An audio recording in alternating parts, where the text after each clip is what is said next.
Samuel Horwitz, better known as Shemp Howard, was born in Manhattan, New York City on March 11, 1895. He was raised in Brooklyn as one of 5 sons to his Jewish parents, Jenny and Solomon Horwitz. Shemp had 2 younger brothers, Mo and Jerome, and 2 older brothers, Irving and Benjamin. Shemp and Mo originally performed together as blackface comedians in a minstrel show style act called Howard and Howard, a study in black. At the time, the duo also worked for a rival vaudeville circuit and sometimes appeared without makeup.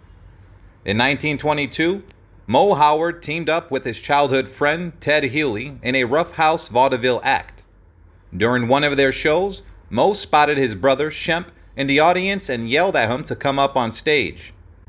From then on, Shemp became part of the act, and the trio was usually known as Ted Healy and his Stooges. The Howard brothers were the original Stooges, and they performed with Healy until Larry Fine joined the group in 1928. On stage, Healy would sing and tell jokes, while Mo, Shemp, and Larry would get in his way. Healy would respond with physical and verbal abuse, which became a trademark of their act. In 1930, the Stooges appeared in their first film, Soup to Nuts, where Shemp played a bumbling man and was part of Healy's gang. In August 1930, Mo Howard, Larry Fine, and Shemp Howard left their former colleague Ted Healy due to disagreements and launched their act called Howard, Fine, and Howard. They joined the Radio Keefe Orpheum vaudeville circuit and debuted at the Paramount Theater in Los Angeles on August 28, 1930. The trio added 3 Lost Souls to their act's name in 1931 and brought on Jack Walsh as their straight man. Mo, Larry, and Shemp continued performing together until July 1932 when Ted Healy approached them to team up again for the Schubert's Broadway Revue passing show of 1932. Despite their past differences, the 3 comics accepted the offer. Mo realized that an association with the nationally known Healy would provide opportunities that the 3 comedians were not getting on their own. The trio joined Healy and became known as Ted Healy and his Stooges once again. However, his relationship with Ted Healy, the vaudeville star who had helped him achieve fame, was rocky. In August 1932, Healy walked out of rehearsals for the Schubert's Revue over a contract dispute. Shemp, who was dissatisfied with Healy's domineering ways, left his act 3 days later. He wanted to remain with The Passings show, which closed in September after receiving negative reviews in Detroit and Cincinnati.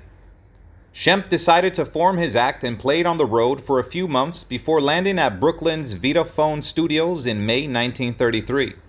It was here that he was allowed to appear in movies. However, his departure from Healy's act left a void, which was quickly filled by his younger brother Jerry, who was known as Curly. Shemp's decision to leave the act was a risky one, as it meant losing the security and success he had achieved with Healy. However, he was willing to take the chance to pursue his path and achieve greater success on his terms. Shemp Howard wasn't just known for his work with the Stooges. He had a successful solo career in the entertainment industry. He got his start at the Vitaphone studio in Brooklyn, where he played small roles in comedies that showcased his natural goofiness. After working alongside Vitaphone comics such as Jack Haley, Gus Shy, and Ben Blue, Shemp co-starred with Daphne Pollard, Johnny Burks, and Harry Gribben. He also starred in his 2 reel comedies before landing his first film role in the 1934 movie Art Trouble. In late 1935, Vitaphone obtained a license to produce short comedies based on the Joe Palooka comic strip. Shemp was cast as Nobby Walsh, a supporting character who soon became the comic focus of the series. His fellow actors, Johnny Burks and Lee Weber, played the perfect foils for his humor, making the series a hit with audiences. Once he followed in his brother's footsteps and moved to the West Coast in 1937, Shemp Howard landed a variety of supporting roles at several studios, including Columbia Pictures and Universal. He quickly became known for his comedic talents and worked almost exclusively at Universal from August 1940 to August 1943. During this time, he had the opportunity to perform alongside some of the biggest names in comedy, such as W.C. Fields, Abbott and Costello, and Olsen and Johnson. Despite his supporting roles, Shemp quickly became a fan favorite and lent comic relief to several murder mysteries, including Charlie Chan and the Thin Man. He also appeared in several Universal B musicals throughout the early 1940s. One of his most memorable performances was in the 1942 film Private Buckaroo, where he clowned around on stage with the Andrews Sisters during their performance of Don't Sit Under the Apple Tree. Shemp's improvisational skills made him a valuable asset to these productions. He also starred in Strictly in the Groove, 1942, Moonlight and Cactus, 1944, and San Antonio Rose, 1941, in which he was paired with Lon Chaney Jr. to create a Fall Abbott and Costello duo. Throughout his time at Universal, Shemp continued to showcase his comedic abilities and establish himself as a prominent figure in Hollywood's comedy scene. In 1939, he appeared in the movie Another Thin Man, which led to several other film roles.